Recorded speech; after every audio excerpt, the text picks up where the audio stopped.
This is Sway. Sway. Sway. Sway. In the morning. In the morning. In the morning. Shake that body. Wake your fuck ass up. That cornstarch. This part of the fish.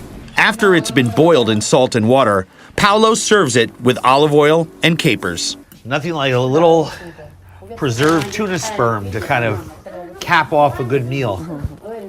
It tastes very much like fish liver. Not spongy, but very creamy consistency. That's fantastic. And I'll tell you something, it's so hard to find some good tuna sperm these days. Tuna sperm? You know, I remember this guy came here. Andrew Zimmern is here, ladies and gentlemen. I remember this guy came here last time, and we were talking about one of the episodes I was watching, I believe, on Bizarre Foods, and he was somewhere in the Southeast Asia, and he was eating rats. And then I asked him if he had ever sucked a rodent's penis, and he said he chewed that penis up like jerky. You remember that? I do. Sway in the morning, where at times things tend to get a little awkward. This is a show called Bizarre Foods. Andrew Zimmern, a man who will eat anything. Did you eat rat penis too? No, I did not eat rat penis. Okay. And here's why. Was it too small? Here's what. Exactly. Size is everything. Wow. Look at that. You eat coochie? I try to every day. Every day you try to eat coochie? Let me just tell you something. I'm a Jewish kid from New York. That's all we want to do. 24/7, 365. My man, Andrew Zimmern. All right. Man, to eat anything, y'all. Wow. How you doing? Welcome back to the show. Thank you, my friend. Truer words were never spoken. Yes. I forgot about that last little section, but I stand by that 140%. Yeah, well, still eat coochie, huh? Yeah, absolutely. That's why she married you. Man, I have to confess, I was in Minneapolis this weekend with the Rhyme Sayer crew. You know that they do the sound set. And I took Atmosphere, the group Atmosphere. Yep. I taught them how to fish. My son's first concert. Really? Was Atmosphere? Wow. Yeah, we went 2 years ago during All-Star Game weekend when you and I played. We got to hang out and play softball together. Right. Right. But the Atmosphere was my son's first concert. He just loved it. Loved it. So Slug, Ant, that whole collective. Yeah. Yeah, Heather, in case you don't remember, we played in the MLB All-Star Game together. Yeah, remember that? Real athletes right here. Yeah, real athletes. We were sliding, Andrew and I. And we went to Lake Minnetonka. I taught them how to fish on Lake Minnetonka. Right on. We caught about 15 fish, and then we went to see your buddy, Sameh Wadi. Sure.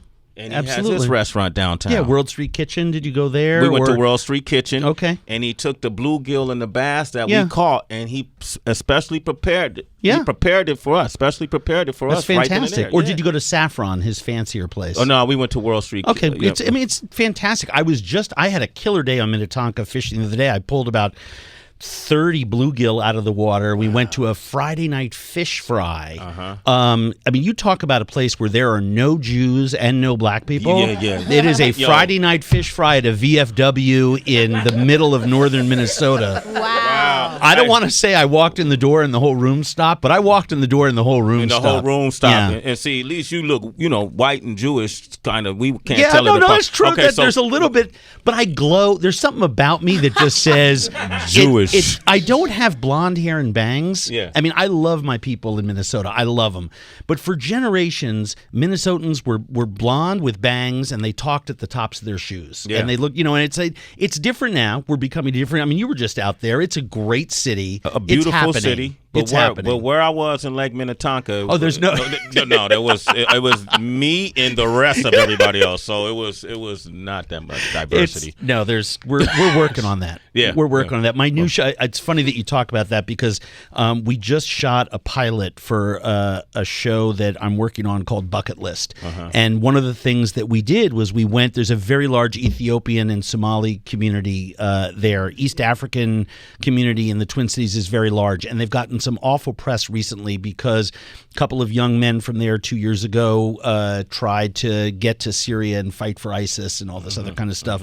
And so people have sort of painted a very broad brushstroke across a very large section of my fellow citizens. The people that I live and work with every day. Yeah. And because of where they're from, there is some let's just say, exclusionary behavior around that community. And so we went and we shot an iftar, one of the nights to break the Ramadan fast that day, with this group of people.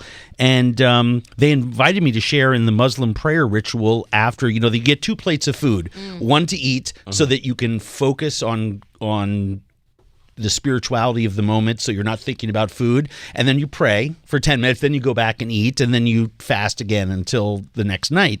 And we featured this in the show, and I think it's going to be a controversial sort of moment there.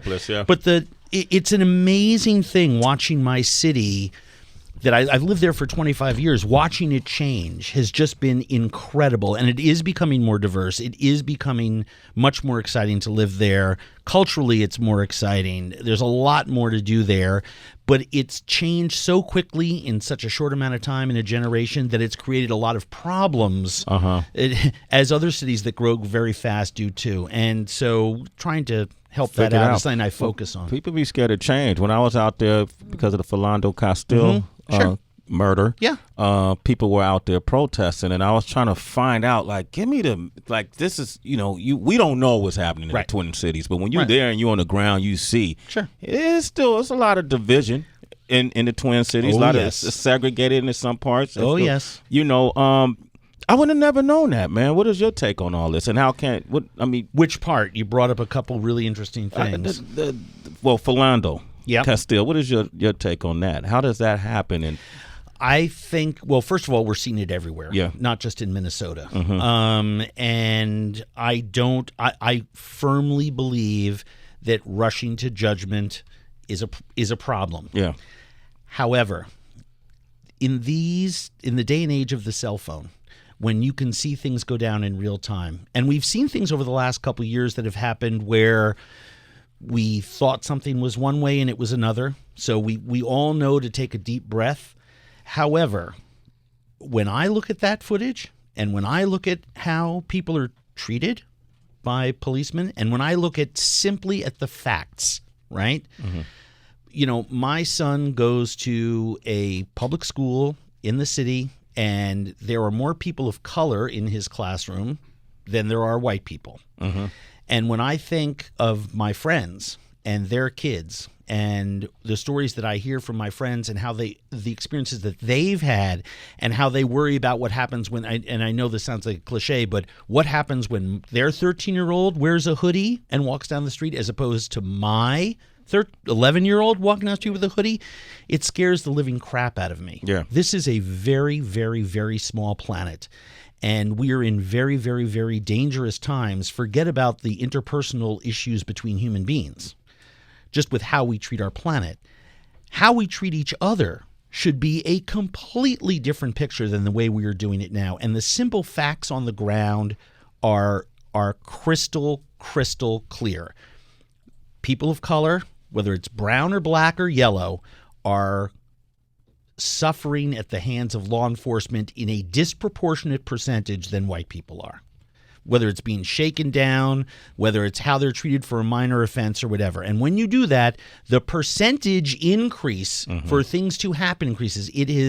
There is something, look, I was very, very public about this when it comes to, from a food and cultural standpoint. We love food from East Africa, but the jury is out in America on East Africans. Yeah. I've said that in my show. Yeah. We love Mexican food in America. It is popular all the way up to Alaska. But in America, we have a man running for president who wants to put a wall between us and another country. Now, as we love black people, black culture in America, we love aspects of it. But do we love black people? That is, we need to understand the world is, and I mean no offense to anybody who makes it their life's work. Yeah. The world is not about food. It's not about music. Those are things in the world. The world is about people and about how we relate to them. We all have the same feelings. We all are come into this world the exact same way. Tabula rasa. Blank slate. We come into this world the same way. That we treat each other differently And as someone who's a globalist, I mean, I spend 250 days a year on the road, and I've been, I've walked into Jeppy's hostel in the slums of Johannesburg and the townships there and had little kids touch me and not let go of me because I was the only white person they'd ever seen. Not just on, they don't even have a TV or magazines where they can see that. I've been on so many different sides of this conversation that we are not treating each other with love and respect, to me, is the greatest crime of our generation. It's that simple. We've taken to having conversations about what happens in the backs of police cars, and yes, that's important. It's germane to the news. It's what's going on here in America. But when I hear people trying to argue about whether, what BLM's purpose is or what, neighborhood policing looks like and stuff, I'm like, something? That's a great conversation to have, and we should be having it on some level. But if we're not stepping back and just talking about how we're interacting with each other as human beings on planet Earth, something is really messed up. Yeah. I mean, really, really messed up. We all of us sitting here come from different places, different backgrounds, and guess what? We have the same concerns. Life is shot at us at point blank range. We have problems with kids and our friends and our relationships. And my mom passed away, and did I treat her right the last time I saw her? I mean, we're human beings. We deal with the same stuff. Am I going to make rent this week? Oh my God, I've just made more money last month than whatever it is, we all are dealing with the same stuff. We bring a lot of different things to the table. I've heard some really cool things over the course of the last month in all of this mess. And sometimes I'm a hopeful person. Yeah. I'm a positive guy. I think in all of this nightmarish thing that is happening in our community, and especially now in the Twin Cities, in my hometown, I've been on vacation for 2 weeks, and now I'm heading back there. So it'll be interesting to see as I get on the ground and talk to my friends about it. But, there are people who are now really, really smart, good people who are calling on folks just to have conversations with each other. Just to talk with each other. Have dialogue, right? Just have a dialogue. Yeah. I mean, there's that great it was on it went around on social media, but that the woman who walked into the coffee shop in Dallas, and she and her two white girls went in for coffee, and there was a black police officer, and there was silence when they all walked in, and it was a very uncomfortable moment, and one of the girls turned around and walked to the officer, gave him a hug, and said, "How are you doing?" And he said, "Fine." And then she kind of looked at him and she said, "I'm not fine." And he just looked at her and said, "I'm not fine either." And they had a conversation. And one of those things you read on the internet, I don't give a shit if it's true or not. Yeah. To me, it was the most beautiful thing. I get goosebumps just thinking about it. Just talking with each other. Why aren't we talking more? It's so disappointing. And to be living in an age where there are people, and I don't care whether what the color of their skin is, what political party that they belong to, but anybody who is encouraging dialogue that increases division, to me, I'm not interested in that. I just don't. There's no room at the table for anybody who wants to talk about the things that divide us. The reason I made Bizarre Foods, it was a Trojan horse. I mean, I did not want to make a show about fat white guy goes around worlds and eats bugs, right? I wanted to make a show that preached patience and tolerance and understanding, using food as the tool to showcase that, because I thought we were having too many conversations about the things that divided us. And I've been saying this for 10 years at every opportunity.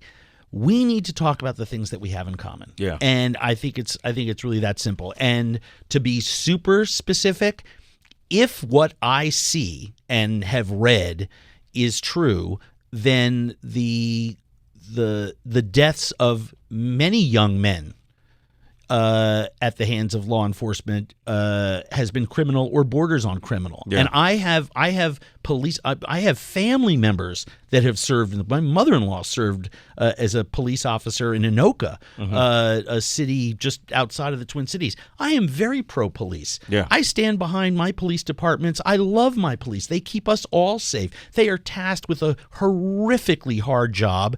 They're under-resourced to the max these days. I loved what the chief of police in Dallas said that they've been stretched to the point of being so thin. He's an incredible leader and a great voice for change when it comes to policing in this country. We have to take a look at the whole system. Yeah. I am pro-police, but more importantly, I'm pro-people. Pro-people. You know, I mean, so if someone's being, abused, I don't care whether it's in the middle of a baseball field or in the backseat of a police car. It's wrong. It's wrong. Right. Wrong is wrong. Andrew Zimmern, ladies and gentlemen. And Thank you. Bizarre Foods airs Tuesday, 9 p.m. on the Travel Channel.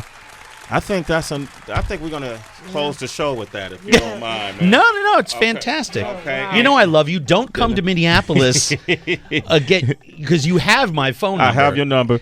And it just didn't. I was in there for one day. I know. I was gone. I was dropping the kid off at camp and on the East Coast here with my wife, so I wasn't. But the next time you're there, I actually saw you were in town a couple months before that doing something, and I was going to be away because I was going to text you and say, dude, let's hang out. Yeah, because I want my kid to come to the shows you were doing. And sounds sad. Yeah. And your kid can hang out with me anytime. Anytime, man. And next time I'm in Minneapolis, and I plan to go back because we got to do some pickups on what we were shooting. Right, please. Out there. I promise you, I will hit you. Okay, please. I promise. Andrew Zimmern, ladies and gentlemen, reach him on social media too. You want to discuss what we're talking about at Chef AZ on Instagram, Andrew Zimmern.